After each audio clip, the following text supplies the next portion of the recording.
So as Dr. Mangione said, my name is Marianne. I'm the administrator for the Informatics program for the CTSI, and I'm going to talk to you about the tools and services that we offer.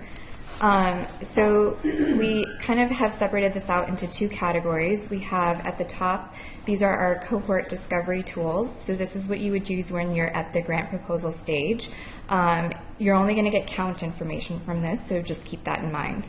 At the bottom, we talk about our data provisioning services, and I'm going to get into that a little bit later on. So for our cohort discovery tools, we have UC ReX, LADR, and I2B2. They're all essentially the same. They do the same thing. They look the same. The only difference is the institutions that are contributing data and the data that you can search on. So for UC ReX, we see that the 5 UC medical centers are involved. And you can see on the right of the table, those are the variables that you can search on. We just upgraded the system, so now you can search on additional things, including ICD-10 codes and CPT codes. The table at the bottom is a little out of date. We're working on updating these numbers to include counts on CPT codes and stuff like that. So I'm just going to keep going forward. I'll hold all questions until the end. Then we have LADR, the Los Angeles Data Resource. In LADR, you can currently search on data from UCLA, Cedars, and USC. CHLA, City of Hope, and Charles Drew have all joined the LADR consortium, but they're not yet up and running. City of Hope, I predict, will be up and running the soonest out of those 3 at the bottom. I think that they'll be ready sometime in the fall. So in LADR, you can currently search on demographics, ICD-9s, medications, vital signs, and vital status. We're working, you can see that the variables are a little bit more limited in LADR than they are in UC ReX. We're working on catching LADR up to UC ReX. And then the table below shows the counts by site for total patients and total facts. Okay, so now this is what UC ReX looks like. And again, ReX, LADR, and I2B2 all essentially look the same. I'm just zooming in here on what you see in the top left area of the screen. These are all of the variables that you can search on. So you would just drill down into each folder until you find what you're looking for. And then you would drag it and drop it into the groups on the right. We can give you a more in-depth tutorial when you if you request an account, but it's just a simple drag and drop feature. Once you finish dragging and dropping all of your variables and building your query, you can see down at the bottom of group 1, the run query button. So you just hit run query, and then in the query status box is where your results are going to display. And then in the previous queries box, this is where you're going to see your previous queries, and you can always drill down into each folder to pull up the numbers from each site. So again, it's counts by site, not actual data. So this is what LADR looks like. We've just dropped some variables into the groups. So here we're looking at patients who have been diagnosed with asthma who are between the ages of 2 and 17. And then this is what the results are going to look like. We only see UCLA and Cedars here. I didn't get a chance to update this with USC, but when you run queries now, you will see USC counts. Okay, and then this is I2B2, our last cohort discovery tool. I2B2 is a little bit more powerful than UC ReX and LADR in that you can narrow down on the UCLA location. But the other thing is that it's only UCLA data that's in I2B2. So we're not going to have data from Cedars or UCSF. The other thing about I2B2 is you can use I2B2 to build your targeted enrollment tables. LADR and UC ReX do not do that. So you would have to, if you're trying to build your targeted enrollment tables off of UC ReX and LADR, you'd have to do like 36 queries or whatever the table is. But I2B2 will automatically do that for you. There are some requirements to getting access. You're going to have to be affiliated with one of the participating institutions. So if you are from Cedars, you can get access to LADR. If you're from UCLA, you can get access to all 3 because we contribute data to all 3. If you're from City of Hope has joined the LADR consortium, but they're not yet contributing data to LADR, so you would have to wait until City of Hope is actually contributing data in order to get access if you're from City of Hope. The other thing is you're going to have to complete a training. And then also, if you don't have a faculty title, you're going to have a faculty sponsor. If you're interested in getting accounts to any of these 3 tools, go ahead and email UC ReX at CTSI, LADR at CTSI, or, and I don't have this written down here, it's I2B2 at CTSI. And if you have any general questions, you can email Karina Hamp. Her email address is provided there. Okay. 2 other things to say. To use these tools, you don't need to have IRB approval because we're only giving you count information. And then also to use these tools, it's free of charge. You don't have to pay. Let's see. Sorry.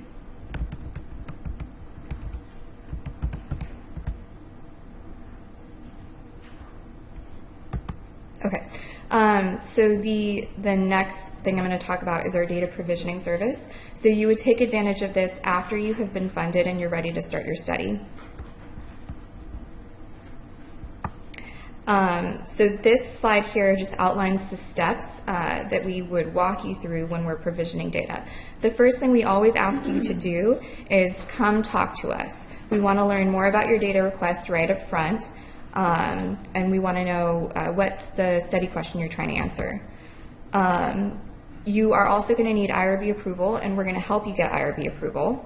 What we'll do is we'll review a draft. It's best if we review a draft of your IRB application, and we'll recommend changes based on the compliance requirements we know that you're going to need to meet. We're also going to help you obtain compliance approval. For simple data requests, we by proxy can grant compliance approval. If it's something that involves, you want to get social security numbers, then we're going to have to send that to the compliance office to approve, and that takes a little bit of time. After you have received both IRB and compliance approval, we will extract and deliver your data. Okay, and then this slide, I'm just going to kind of go through it a little bit. We have laid out the types of studies. We've kind of categorized it into 2 groups that we think you guys understand studies by. Direct patient contact and no direct patient contact. The type of study kind of determines, the type, or it's the data set. So let's just say it's basically de-identified, limited, or identified that you can see on the right side of the screen. The type of data set determines what type of compliance approvals you're going to need. So just really quickly, de-identified means that all of the HIPAA identifiers are excluded. And if you don't know what the HIPAA identifiers are, you can Google it, or it's right there. So it's going to be stuff like name, address, telephone, social security, MRN, things like that. Limited data sets are data sets that only include dates and 5-digit zip codes. And then identified data sets have the other HIPAA identifiers. So here is our data elements template. During our consultation, we're going to give you our data elements template. This is where you're going to want to spend a lot of time. Spending time up front on your data request is going to save you time in the end. So you would define your inclusion and exclusion criteria for your cohort. And then this is part of the menu that we would give you of all of the data you can select from. So we have patient demographics, encounters, ADT information, diagnosis, procedures, vital signs, laboratory tests, medications, social history, family history, allergies, provider notes, pathology and cytology, imaging, and microbiology. There's more. When you come to us, we'll send you the file. Okay, so again, in order to get data, you're going to have compliance approval. We will walk you through the whole step process. The only thing you have to do for compliance approval is obtain your PI signature if you're not the PI, and your CAO signature. We will take care of the rest. After you have received both IRB and compliance approval, we'll extract and deliver the data, and we can deliver the data to you in multiple ways, either through a password-protected Excel file that we can email to you through MedNet email, or we can drop it into REDCap, which is a data capture tool that the CTSI uses. So if you want to learn more about the services or you want to read up about this later, you can go to the CTSI homepage, and then in the quick link section, click on clinical data requests. If you're ready to get data right now, just go ahead and click on the request a service button and then fill out the request form. When you click on the clinical data request link, this is what you're going to see. We have it listed out by our cohort discovery tools and then our data provisioning services, and you would just click here to learn more about each. And then this is just the page for our cohort discovery tools, and then the page for our data provisioning services.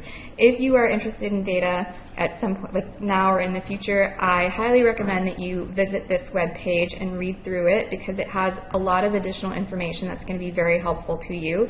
It gives you some tips up front on things that you need to have in your IRB application based on the type of study, whether or not it's direct patient contact or no direct patient contact. Okay, and then here are the links and then our contact information. Do you guys have any questions? Yep. The first three databases, what years do they span? And also, are there patient identifiers that enable long-term follow-up? So I believe you're talking about the cohort discovery tools. First, we will have more information on each of those web pages on how far the data goes back at each site. So for example, at UCLA, all of the data that's contributed from UCLA is going back more or less to, I think it's 2006. We might have data that goes back a little bit further, but I would just say 2006. And then for the other sites, it varies. Once you, if you're interested in an account, we'll walk you through that whole, all of that information. I think that UCSF goes back to 2013, and I think maybe like Irvine or Davis goes back to 1992 or something like that. So it just depends by site. We have that information up on a web page that we will show you later. I don't want to navigate to it here. And then what was your second question? Are there patient identifiers that enable long-term follow-up? So through UC ReX and LADR, because it's only counts, you're not going to be able to, you won't be able to do that there. But then if you are requesting data, yes, if you say, there are some studies that say, I want to get a regular data pull every 6 months, we'll update or refresh that same data on the patients that we gave you during the first data pull. You can say every 6 months for like 3 years. So 3 years from now, it'll still be the same patient that we're giving you data on. Did that answer the question? Yes, I mean, if we identify a patient in 2006, can I follow that patient long-term up to 2012 and track readmissions, track evolution of disease, et cetera? Yeah, through data requests you can. And then one thing I forgot to mention was when you're looking at the counts in UC ReX and LADR, so the natural next step is, great, those are the counts for UCLA, I want the data on those patients. And you can do the same thing for the counts that you're getting from like Davis, UCSF. Just come to us and we'll help you get the data from the other sites. We'll walk you through the whole process. Oh, and for data provisioning, currently the service is free. But we will be charging sometime in the near future. I'm working on the sales and service agreement, and we're hoping that we'll have that approved in time for sometime in the fall. So we will begin charging soon. Any other questions? Yeah. Does the data set contain any information about clinical trial registrants, whether the people are in clinical trials or which ones they could be doing? We would have to look into that. So I would say the general answer is, if that information is in Care Connect, then we can get to it. If it's somewhere else, then somewhere else that's outside of a UCLA data system, the answer would be no.